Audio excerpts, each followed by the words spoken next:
being real with myself is I have an entrepreneurial spirit, but I'm also wired in the sense of throughout my career working in big corporate companies and even medium-sized corporate companies and all these things. Last company went public.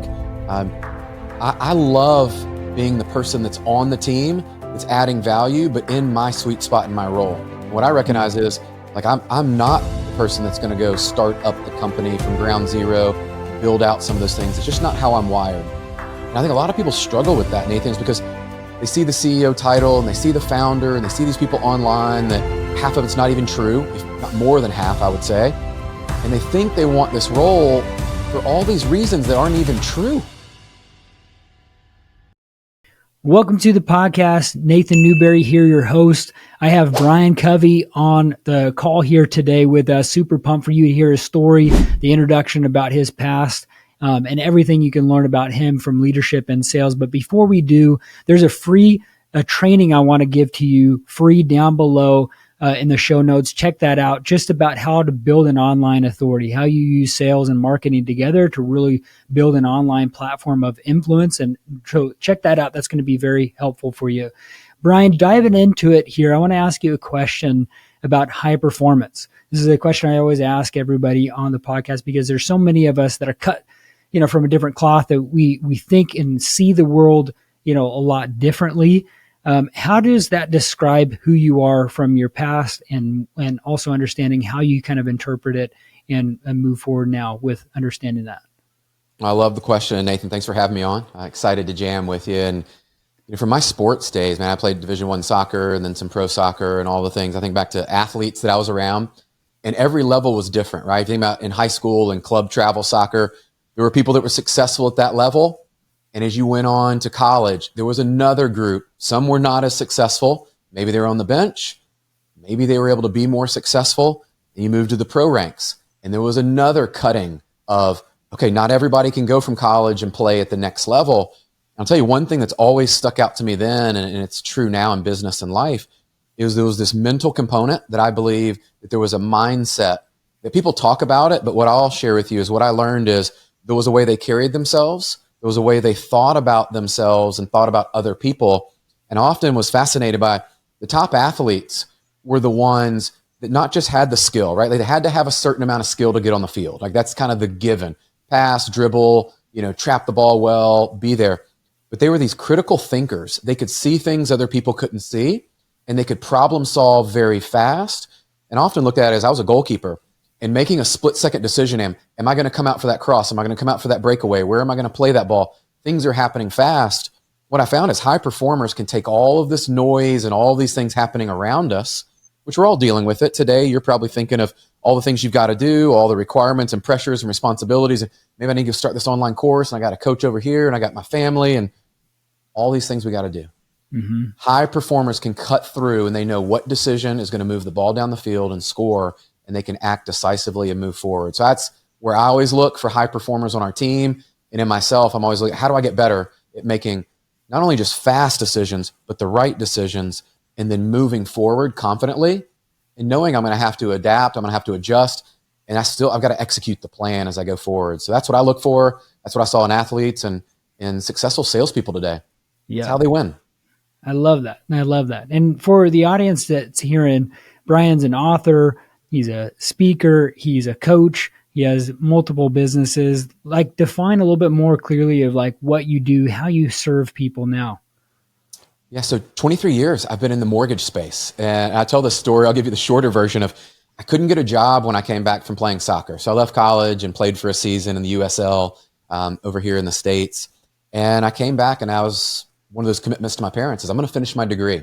And I'd gotten drafted out early, and I came back. So I finished my degree, decided not to go back and play because I'd gone to all these career fairs, right? And like, I'm trying to get a job, and I'd met my now wife, and all these things are happening. And I'm like, I got to find a job. Well, I'll just give you the shorter version of this. Is I couldn't get hired anywhere. Like, it was in 2001, nobody's hiring, banking and all the things I thought I would go into, finance and, all these jobs of like financial advising. Nobody would hire me. I had no resume, but I played soccer and I'd coached. So fast forward a little bit later, and I go back to a career fair, and there was a group there, Wells Fargo Financial. They hired people straight out of college. They believed in training people without experience because they wanted to train you their way. And it was super sexy. I tell people the job is I worked in a strip center beside a Chinese buffet and a pizza buffet. And we help people finance furniture.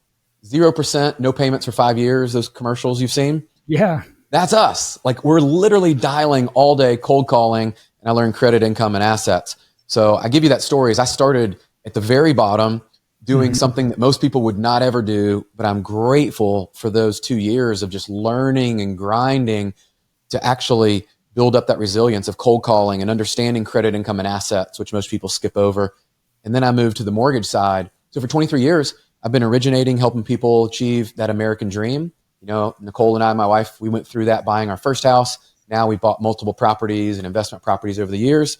And so my dream has always been, at that point, was helping my friends buy their first house. Yeah. That was it. Like, and then they told me I could get paid for doing it, which I thought was like really cool, you know? And then you move through, and along the way, I got picked up for some leadership roles, started to build teams. That felt more like Brian, because being a coach and an athlete and all these things in soccer, I look at it this way: is I'm almost a Jerry Maguire or a sports agent, but a coach, in that I'm looking for the best talent, attracting the best talent. When they get here, we develop them. And then the other part is, if you can build a team that's loyal and sticks together, I love helping people achieve that next level of success. So I've been doing that now at Revolution Mortgage the last 2+ years. And we're building out what I believe is really the future in the mortgage space of partnering with real estate teams. It's almost their own franchise. They get to own it, but not take on all the risk that they would have to if it was their own company. And that's where I spend most of my days, is just attracting top talent, you know, really getting to know them, understand if we're the right fit. And then if there's a partnership or an opportunity, bringing them into our organization to be more successful than they are where they currently are at.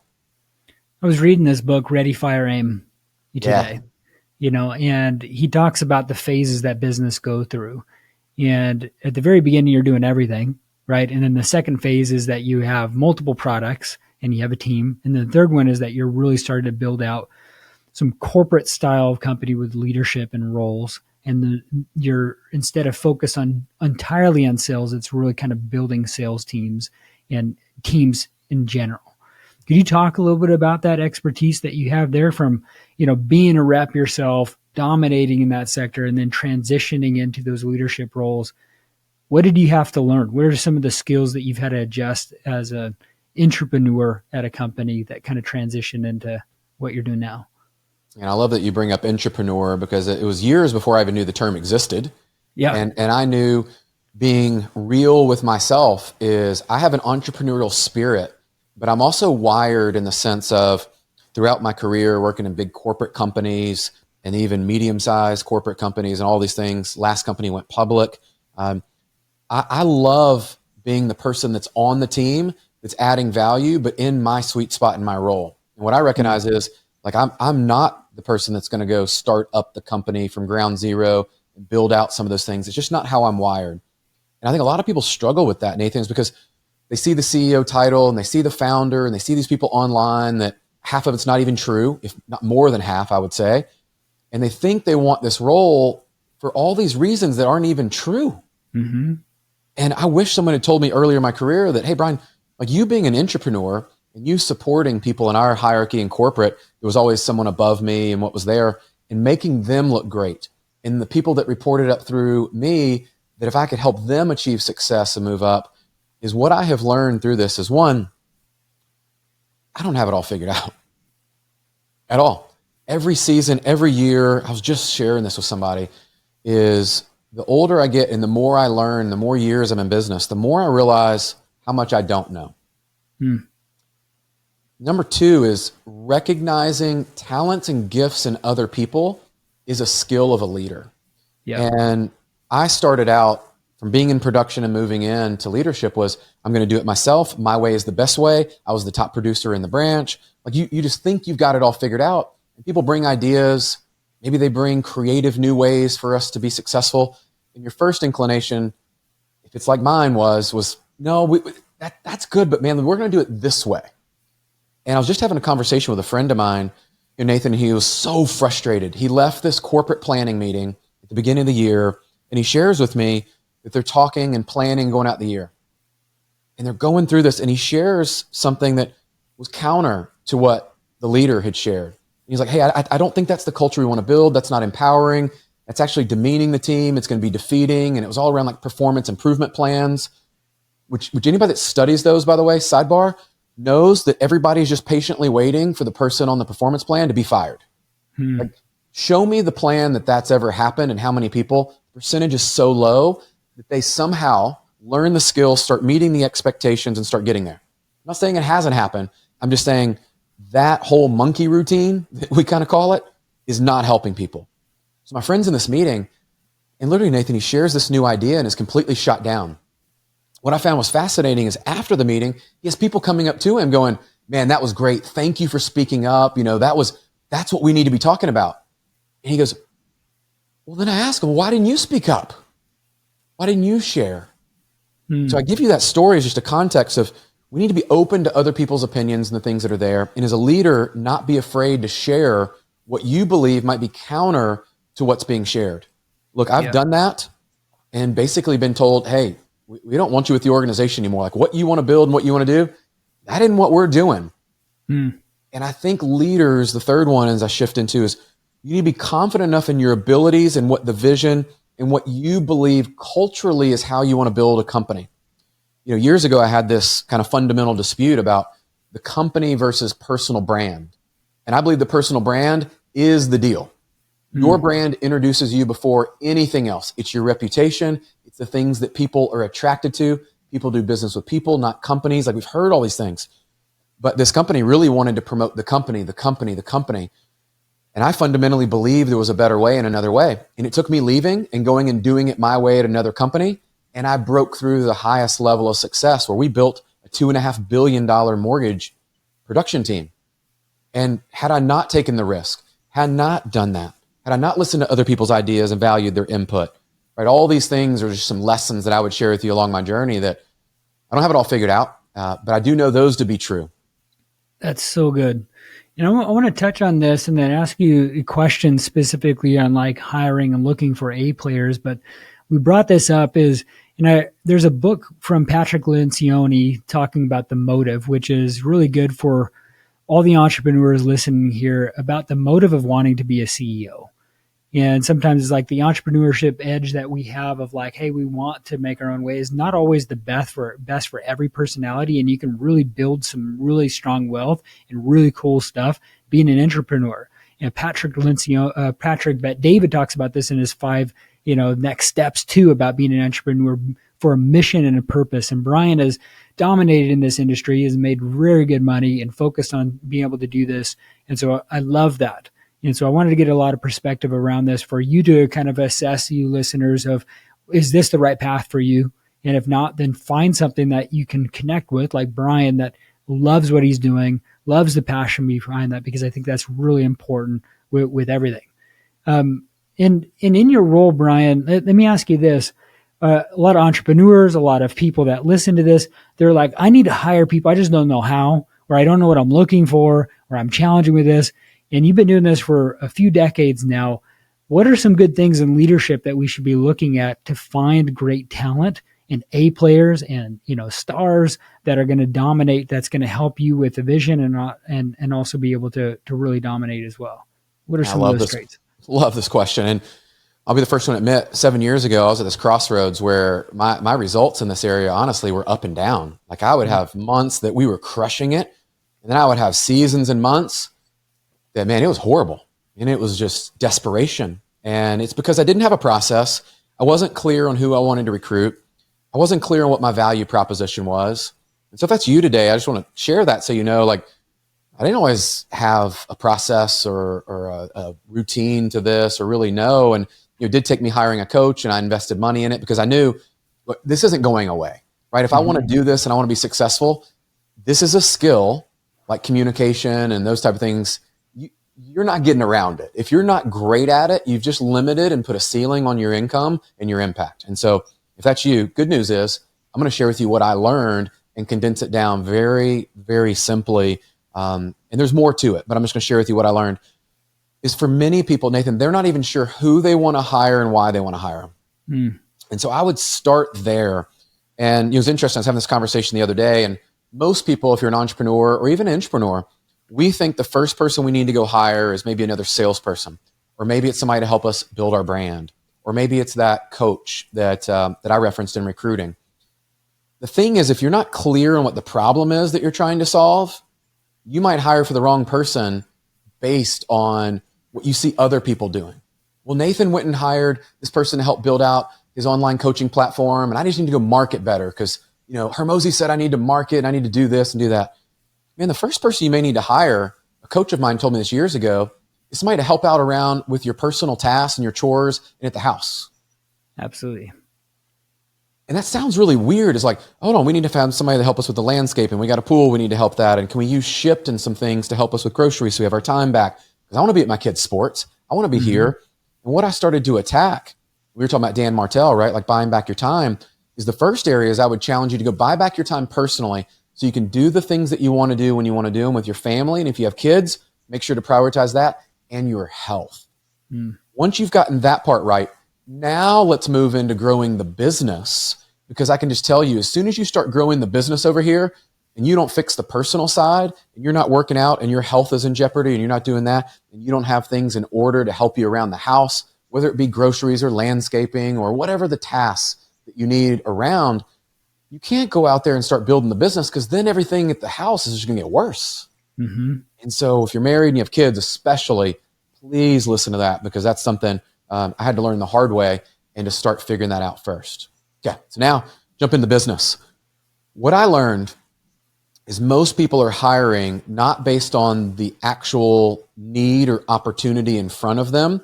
They're usually behind, meaning they're like, man, I've just had this issue for all these months, and I'm just going to go hire for this role because I think that's what I need to do next. And again, I would ask you to get clarity about, in a year from now, if there's a problem that you're going to solve, is it sales? Is it you need somebody actually making outbound DMs, calls, texts, messages to help you have more top of the funnel customers? Do you have conversations to convert to drive revenue into your business? Or is it you have so many customers coming in, your lead funnel, your lead magnet, what you have, but you can't convert for crap because you don't have a system, you don't have a CRM, you don't have anything to follow up with them. Just get very clear about these things. The third one I found people within this is maybe you have all these customers coming into your funnel. Maybe you have them all opting in to an online, you have a course, you have a membership program, you have them joining your company, but you have no way to keep your retention high. Like, know what your problem is that you're trying to solve, and then I believe you can hire for the right people. And what I would move into next is, for us, like we're typically hiring sales professionals, people like that. That's the everyday piece outside of specific kind of operational roles. I got very clear on my targeted avatar. How much production do they do a year? How long have they been at their current company? How many years experience do they have? What does their book of business look like? What market are they in? Do they have leadership aspirations or potential? And you can narrow that down. And there's tools, like we have data we can go pull up and we can pull them in. And I would encourage you, like, know your data, know your market, and you have to go very wide on this. And the other day, I'll give you an example of, I pulled over 300 people that fit into my targeted avatar this year that I want to have conversations with, deepen my relationships, and potentially hire 10% of them. Like, you got to know your numbers. So if there's 300 people on that list and I have a target and a goal, then I can back into how many conversations do I need to have? How many people do I need to be connecting with? How many second meetings do I need to have? How many people do I need to fly out to our corporate headquarters in Columbus? Like, then you can reverse engineer the success as you go through. Now, the last one I'll give you is just kind of a bonus tip. But for anybody out there and you're looking to grow or build your authority online, or you've got a business like ours is physical, like in person, we have branches, build your personal brand. I will tell you the number one thing I wish I had done earlier in my career is, now when I reach out to people or our team reaches out to set appointments for me, is they're going to look you up. Yeah. That cold call, man, I'm just tell you straight up, like even today, I don't enjoy calling directly myself and cold calling people, but I'll tell you what's really fun is I've been DMing people all year already, reaching out to people, inviting them on my podcast, setting up calls, finding out ways I can help them, seeing them post and doing things there. And when I reach out and they know me, or I know they can go look at my profile and I'm a great representation online as much as they would be offline meeting me in person, I'm now selling 24/7 without having to be selling 24/7. And so don't underestimate the power of your brand And we work with brand builders, and Roy Vaden says this all the time, is your reputation and your personal brand, it's the digitization, so online, what people can find out about you, of your reputation. So your personal brand is that digitization of your reputation. And if you don't have that dialed in, you are missing opportunities today for people to go to your profile, go to your website, go to Instagram, go to LinkedIn, wherever it is, and they can choose to now opt in to have more conversations with you. And so I've personally opted out working with some people or not following up when they've reached out, because I go look at their profile and I'm like, how do you know what you do? I'm not impressed. Like, it's one of those things, like, people judge this. So when you get those things right, that becomes a way to do it. And then I'll just kind of land the plane with this, is what I'm learning in this season is we've gone back and reverse engineered our processes, text campaigns, getting our scripting right. I was telling you about Phil Jones, some of that stuff we're learning, and really figuring out how we can make it more human, right? Instead of just sending like cold DMs and all these things, like, we're really working on how we say it and how we engage with people at a level that create conversations. Yeah. I threw a lot at you, I know, but I want to give the audience things that, like, we're learning. That's and amazing. we're doing, this and, like, is great. Tactics. Yeah, I love that. Talk about the strategy that you have with your personal brand, because you're an entrepreneur at a company doing, mortgage stuff. And so they have compliance elements and stuff and their own marketing and branding. And then you have your own personal brand. And, sometimes they're like, I want you to be in the work, but then you're also working on the thing to be able to work in the business efficiently. Like, and then you also have a family, and you're trying to also, like, have time to implement all the strategies that you're having as well with building. Like, talk about, like, your schedule and how you try to fit all this in to really continue to build that brand that you have right now. Yeah, well, I would start with this as the 30,000 foot view that I learned really the hard way is your brand should be an extension of what you do for the company, right? And so always pointing people back to what I do. And here's the reality is, like, Nathan, not everybody's a mortgage originator and licensed, and they're going to be in that world. Not everybody's a real estate agent, financial planner, builder, and all that would be our targeted clientele that we want to work with. Not everybody's looking to buy a home or investment property or something this year. But I do believe that people connect with us based on our common interests. And so what I have learned is by me sharing my soccer passion, right? Like, from playing to coaching, my kids play, traveling with them, my favorite soccer teams, going to the Nashville Soccer Club. Like, I can't tell you how many times an actual connection has come because I've gone to the Nashville soccer game. Somebody sees that I'm there. They're there. They're a prominent business leader or entrepreneur in a business that we could actually collaborate. And because of that mutual connection and passion or love for something like sports or the team, I now have an opportunity to build a relationship.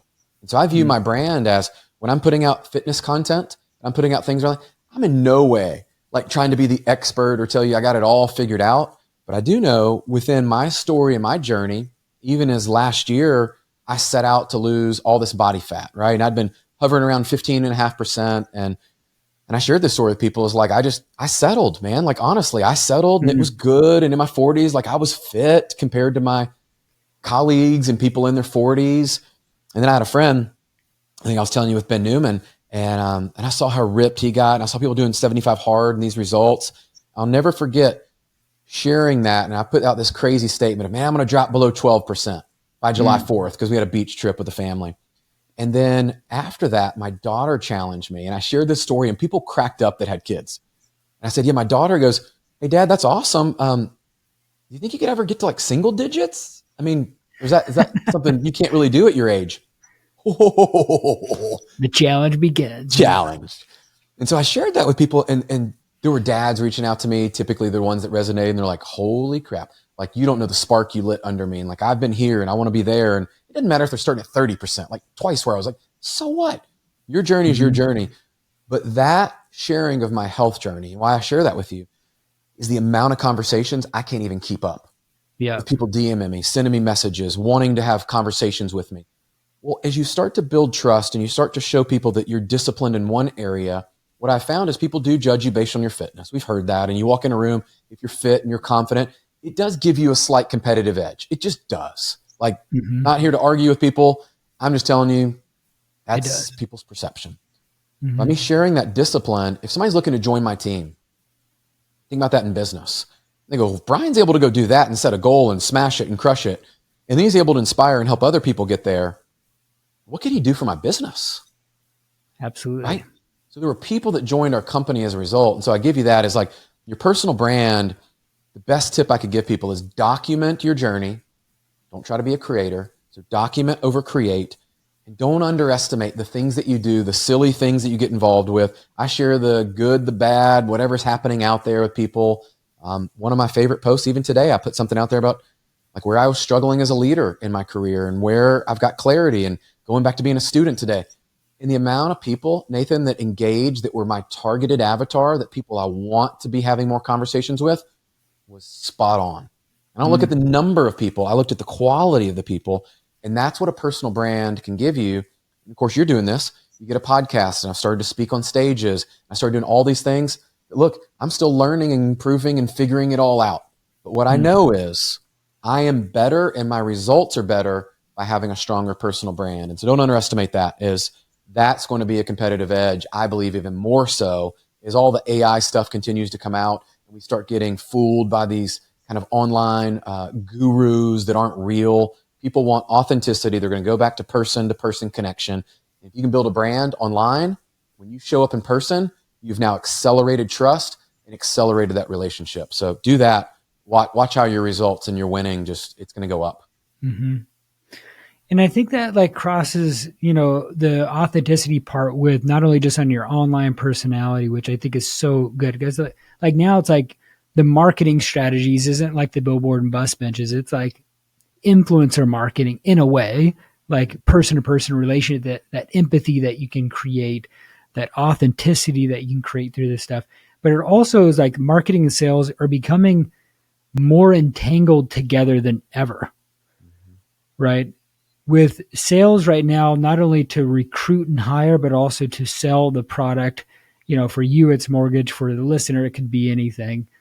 Talk about that as well with like the sales and what are the keys to be the best in sales and communicate effectively. Like, what does that look like? Well, I think it's a good delineation between marketing is not sales and sales is not marketing. Yeah. And what I've learned is marketing needs to be a consistent, ongoing thing, that being omnipresent is the best way I think about marketing. And what we've been looking at lately, I'm just gonna jump into tactics because you can go read about this stuff and learn that. But what I'm gonna share with you is what I'm doing right now, which I think will help you, is we've invested and spent some time learning our copy for what we write and how we write. And we've actually changed up this year of how we're marketing ourselves online through our posts and using things like leadership lessons or things that I'm learning in the field to then attract people that could want to do business with us, right? And I think those lessons are there in how we market. But if you're not great at copy today, you need to learn this skill. I'm just going to tell you, I'm watching people dominate that space specifically, and it is leading to more conversations, which then becomes the sales side. But if you don't get the marketing and the copyright, you're not going to have enough conversations and people in your funnel. And so I look at marketing for me as how can I position myself online that I'm not selling, that I'm truly just marketing.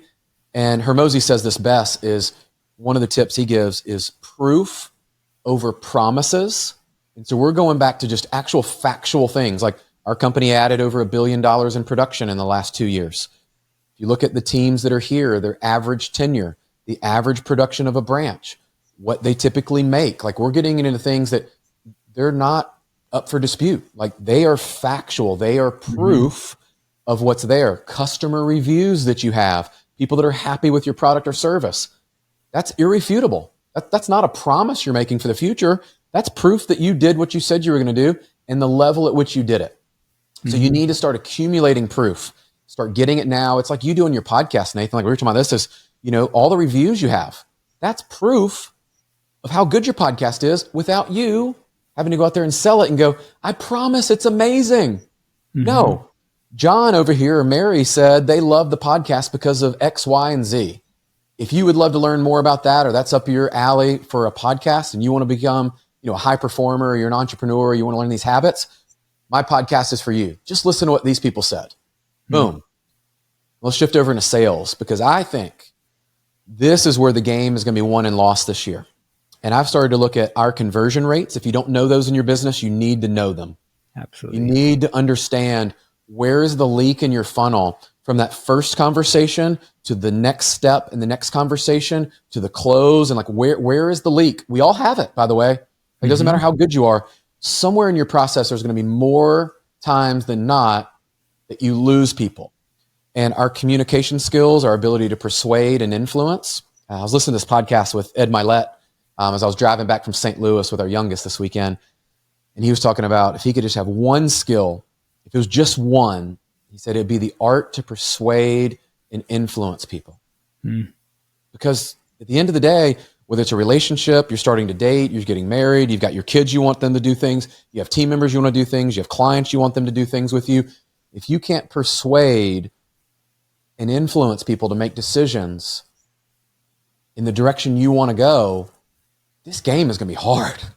Yeah. So you need to start studying that. I am going back, and I shared this today with someone who's becoming a student, because I've recognized I'm nowhere near where I need to be.